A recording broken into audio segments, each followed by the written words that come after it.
इस मंच के माध्यम से हार्दिक स्वागत करता हूं, अभिनंदन करता हूं। पुष्कर धामी जिंदाबाद, धुरंधर धामी जिंदाबाद, धाकड़ धामी जिंदाबाद, धाकड़ धामी जिंदाबाद,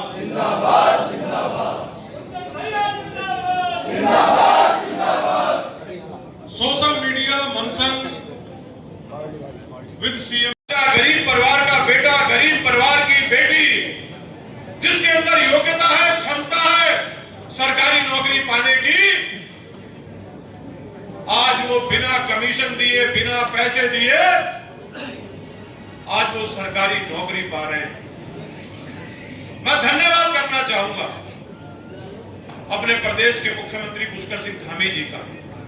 वास्तव में उन्होंने इस प्रदेश को एक नई दिशा, एक नई राह दिखाने का काम किया। और मैं आप सबसे निवेदन भी करना चाहूंगा कि आप सब हमारी सरकार की जो योजनाएं हैं, हमारी सरकार की जो नीतियां हैं, उसको आप सब जन जन तक पहुंचाने का काम करेंगे, क्योंकि आप सबसे सशक्त माध्यम है। मैं Bharat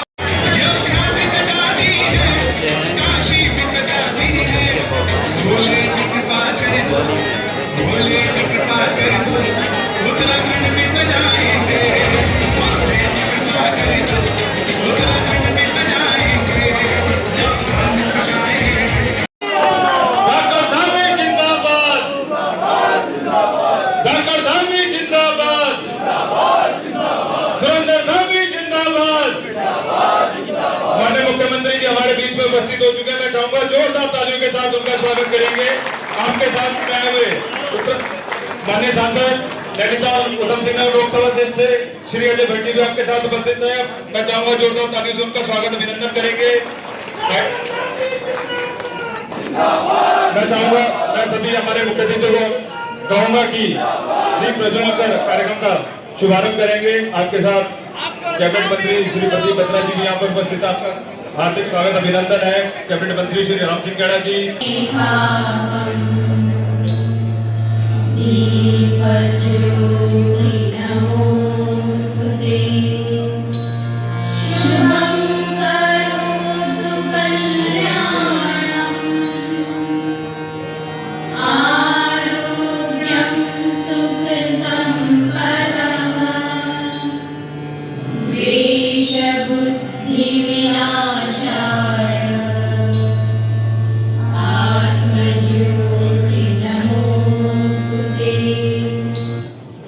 Shri Ajay Bhatt ji, IT minister, cabinet मंत्री श्री प्रदीप बत्रा जी, शहरी विकास मंत्री श्री। कार्यक्रम के सह संयोजक भाई अमित नारंग जी से आग्रह है कि अंगवस्त्र पहनाकर माननीय मुख्यमंत्री का स्वागत अभिनंदन करेंगे। स्वागत अभिनंदन हमारे इस कार्यक्रम के संयोजक और सह संयोजक के द्वारा आज माननीय मुख्यमंत्री जी का यहाँ पर सम्मान किया जा रहा है। पुनः संचालन के लिए अमित जी।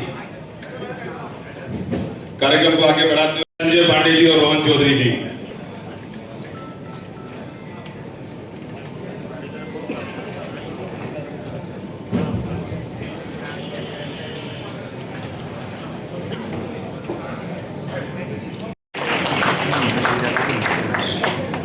स्वागत कार्यक्रम को यहीं पर समाप्त करते हुए आज की इस प्रथम सपोर्ट इसी तरीके देता हूँ। धन्यवाद।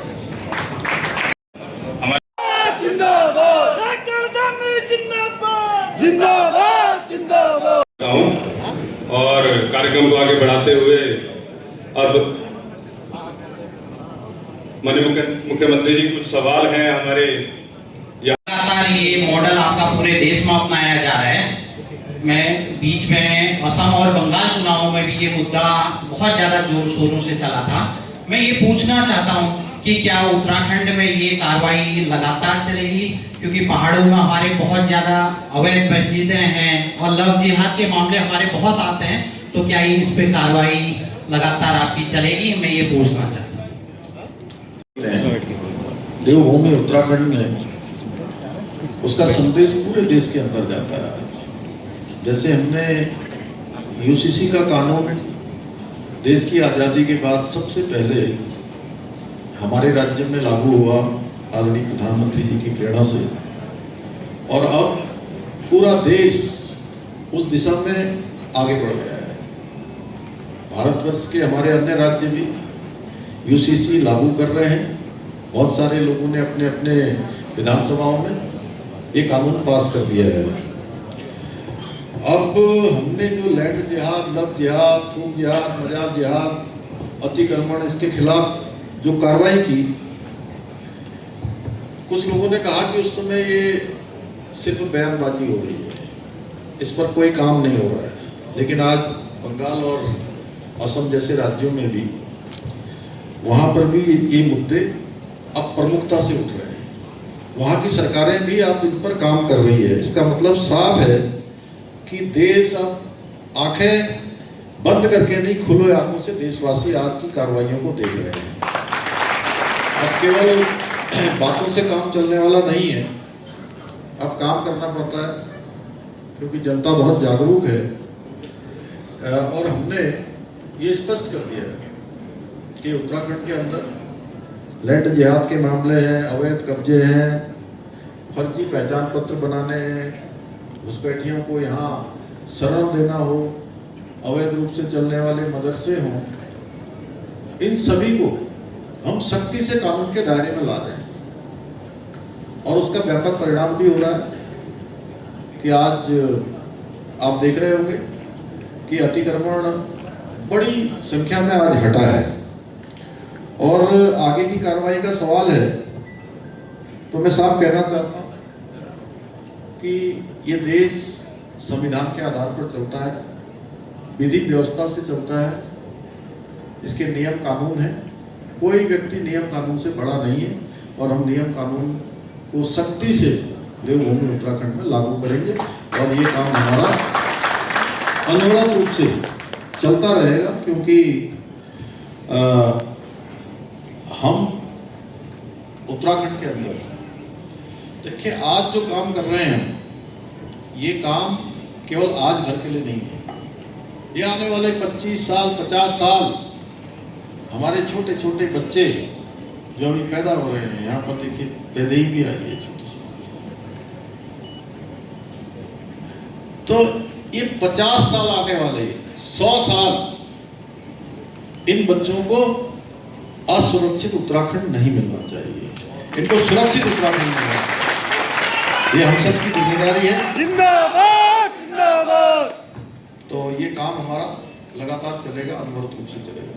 प्रधानमंत्री जी से मिलने का मौका मिला और एक वीडियो मैंने बनाई थी जिसमें आपके और उनके कुछ कामों का उल्लेख किया था। उसको 1 करोड़ लोगों ने पसंद करा देश में, तो मुझे लगा शुरू उससे करते हैं और उसके बाद अपने प्रश्न पर आऊंगा। तो पहले तो मैं आपसे कहना चाहूंगा, पड़ोस में कभी नेपाल तो कभी बांग्लादेश चलता है, लेकिन मेरे भारत में विकास का काम चलता है। उत्तराखंड में डेमोग्राफिक चेंज, लव जिहाद पर धाकड़ धामी का प्रहार चलता है। यूसीसी से समानता का अधिकार मिलता है, तो सख्त नकल विरोधी कानून से युवाओं का आत्मविश्वास बढ़ता है। मातृशक्ति और युवाओं के सपनों का उत्तराखंड आपकी हम सबकी मेहनत से तो बनता है। मेरे देश में लगातार विकास का काम चलता है। जैसा कि मैंने कहा कि जब मैं प्रधानमंत्री जी से मिला तो उन्होंने युवाओं को लेकर एक लाइन कही मेरे से, जिससे मैं बहुत प्रभावित हुआ। और उन्होंने कहा, delay is the enemy of development. जिस भी काम में देरी होती है तो वो काम पूरी तरह से हो नहीं पाता। तो मेरा बस सवाल यह है कि युवाओं को लेकर ऐसे क्या प्लान्स हैं, और जब ये कॉकरोच इस तरह की मूवमेंट्स होती हैं जो अक्सर फॉरेन फंडेड होती हैं, तो हम अपने युवाओं को कैसे मुख्य धारा से जोड़े रहें और उत्तराखंड के युवा कैसे आश्वस्त रहे कि अगले 5 सालों में भी धामी सरकार के अंदर युवाओं का विकास होता रहेगा। ये मेरा प्रश्न है। जिस प्रकार से हमारे पूरब से लेकर पश्चिम, कटक से लेकर कटक, कश्मीर से लेकर कन्याकुमारी तक जिस प्रकार के हमारे देव स्थान हैं, जिस प्रकार की यहाँ की विभिन्न संस्कृतियाँ हैं, विविधता में जिस प्रकार की एकता है। मैं अब जो आपका तो ये क्षेत्रीय है पूरा, तो कई बार अच्छा काम करते हैं, अच्छी चीज़ें सोशल मीडिया में डालते हैं, तो उसमें कुछ एक थोड़े बहुत लाइक मिलते हैं, थोड़े बहुत व्यूज आते हैं, लेकिन कोई झूठ आदि लाखों में पहुँच जाता है, लेकिन वो स्थायी नहीं हो जाए उत्तराखंड में। लेकिन हमारे देवभूमि के बच्चे, हमारे युवा पीढ़ी बहुत जागरूक है, और वो अपने जो सही क्या है गलत क्या है उसका वो आकलन कर रहे हैं, बहुत अच्छी तरह से जान रहे हैं। मंदिर भी जाते हैं, पूजा पाठ भी करते हैं, हमारी गीता भी पढ़ते हैं, श्रीमद् भागवत भी सुनते हैं, रामचरित भरोसा है कि जो सही बातें हम बच्चों के सामने रख रहे हैं, बच्चे उस दिशा में हमारे आगे बढ़ेंगे और आगे बढ़ेंगे। हामिद जी एक ही लाइन कहना चाहता है, सम्राटों के तलवारों से ज्यादा ये काम आई है। तो हिम्मत की मशाल जला के युवा आपके साथ जुड़ते रहेंगे और उत्तराखंड अग्रणी प्रदेश बनेगा इस देश का, इसमें कोई दो राय नहीं है। धन्यवाद। कि हम क्यों तीसरी बार भाजपा को मौका दें? उस पर लोग वोट देते हैं और 2027 का चुनाव जब भी होगा, मुझे पूरा भरोसा है, पूरा विश्वास है उत्तराखंड की जनता का कि जनता विकास के नाम पर, विश्वास के नाम पर और निर्णायक नेतृत्व के आधार पर फैसला करेगी। और जहाँ तक भाजपा की बात है, आज उत्तराखंड में लोग सिर्फ सरकार नहीं देख रहे हैं बल्कि एक स्पष्ट विजन देख रहे हैं हमारे प्रधानमंत्री जी के नेतृत्व में। जिस प्रकार से 2014 के बाद उत्तराखंड में जो विकास चारों तरफ हुआ है, चाहे हम ऑल वेदर रोडों की बात करें, चाहे आप यही हल्द्वानी में आप देखेंगे तो सड़कें कितनी चौड़ी हो गई। बिल्कुल। यहाँ से हमको दिल्ली जाना हो, यहाँ से हमको देहरादून जाना हो, पहले लोग सोचते थे कि यहाँ से दिल्ली, अरे सवेरे पहले कई दिनों का प्लान बनाते थे कि कैसे जाएंगे, कितने घंटे लगेंगे, कहाँ रुकेंगे, गजरौला में खाना खाएंगे। तो हम लोग निवेदन कर रहे हैं कि वो उसका शिलान्यास कर रहे हैं। Thank you sir. यही हल्द्वानी में जमरानी बांध, कितने लोग तो जमरानी बांध के लिए संघर्ष करते करते अब हमारे लोगों ने मिशन चलाया है, तैमूर मिशन भी चला रहे हैं, सगंध का काम कर रहे हैं, अनेक नवाचार कर रहे हैं। कितने बच्चे हमारे आज स्टार्टअप चला रहे हैं, ease of doing business, ease of living business, startup तमाम क्षेत्रों में। और उत्तराखंड का बजट जो आज से 4 साल पहले 50,000 करोड़ का होता था, वो 1 लाख करोड़ को पार हो गया। हमारी है 7 पॉइंट। मैं केवल इन्हीं के लिए नहीं बोल रहा हूँ, प्रश्न इन्होंने पूछा है, लेकिन पहली बार G20 हुआ, G20 का आयोजन रामनगर में हुआ। स्पोर्ट्स यूनिवर्सिटी हमारी यही गोलापार में बनने जा रही है, राज्य की पहली स्पोर्ट्स यूनिवर्सिटी। पहला हमारा स्पोर्ट्स कॉलेज, महिला स्पोर्ट्स कॉलेज, यही हमारा चंपावत में बनने जा रहा है, में बनने जा रहा है। तो ऐसे कितने काम में मैं अगर इसको बोलते रहूंगा तो मुझे लगता है काफी लंबा हो जाएगा। जितने काम हैं आप लोग इसके बाहर हैं, तमाम चीजें आगे बढ़ रही हैं। मैं हमेशा कहता हूँ कि अगर युवा कोई बात ठान लेते हैं तो वो केवल राजनीतिक मौसम तो बदल ही देते हैं, चुनाव की हवा भी बदल देते हैं। और पूरे देश का, दुनिया का इतिहास इस बात का साक्षी है। भगवान कृष्ण ने जब महाभारत करवाई थी तो वही युवा थे। दुनिया का कोई भी तख्ता पलट हुआ हो और उत्तराखंड के युवा बिल्कुल जो है अब उससे। श्री नरेंद्र मोदी जी के नेतृत्व में भारत विश्व पटल पर मजबूती से उभरा है और आपके नेतृत्व में उत्तराखंड राष्ट्रीय स्तर पर नई पहचान बना रहा है। ऐसे में आपके पास उत्तराखंड को देश का नंबर 1 राज्य बनाने का क्या रोड मैप है?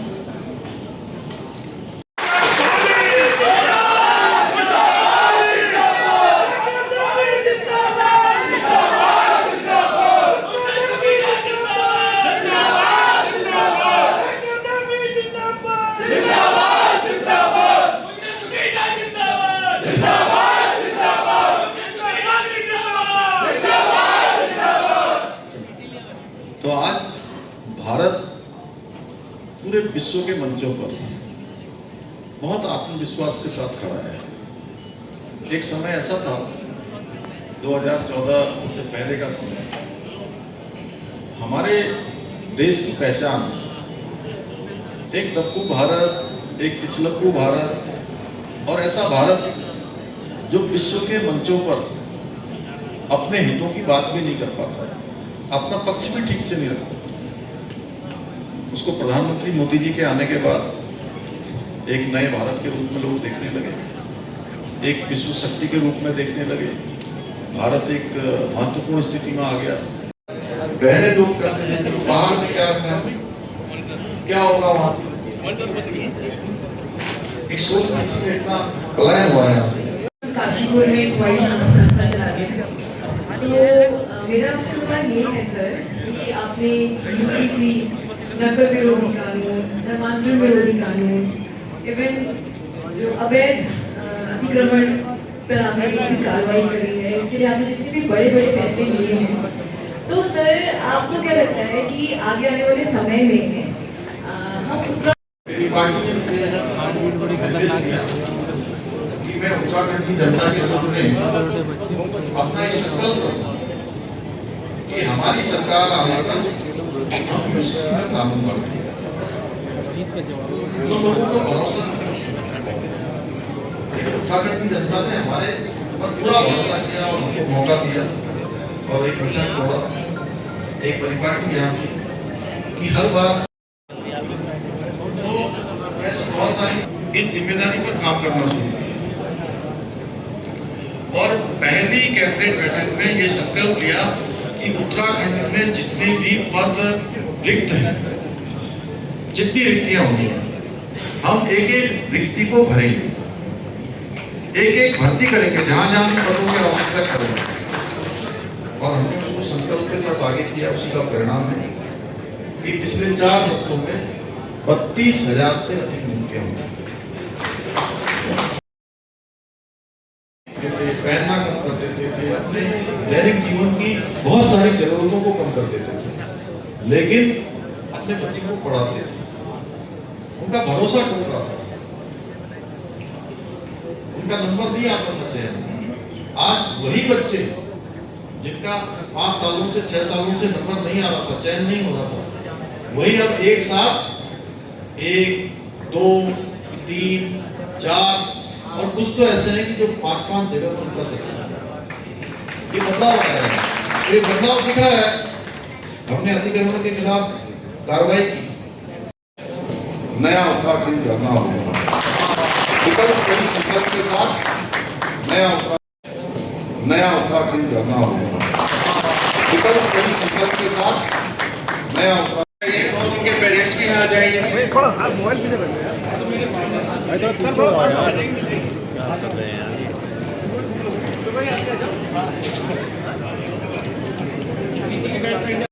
मैं आपको विश्वास दिलाता हूं कि जो ये सोशल मीडिया वॉलंटियर्स और कृपया सभी लोग थैंक यू। आपने वार्ता की, सभी के मंच प्रदान किया, इसके लिए सर आपका आभार है। मंचासीन माननीय सांसद नैनीताल लोकसभा क्षेत्र श्री अजय भट्टी जी ने अपना समय दिया, उन सभी को आपका भी मैं हृदय से आभार व्यक्त करता हूँ। मंचासीन माननीय कैबिनेट मंत्री श्रीमान मित्रा जी, आपका भी सर हम लोगों को सानिध्य मिला, मैं आभार व्यक्त करता हूँ, धन्यवाद देता हूँ। मंचासीन कैबिनेट मंत्री श्रीमान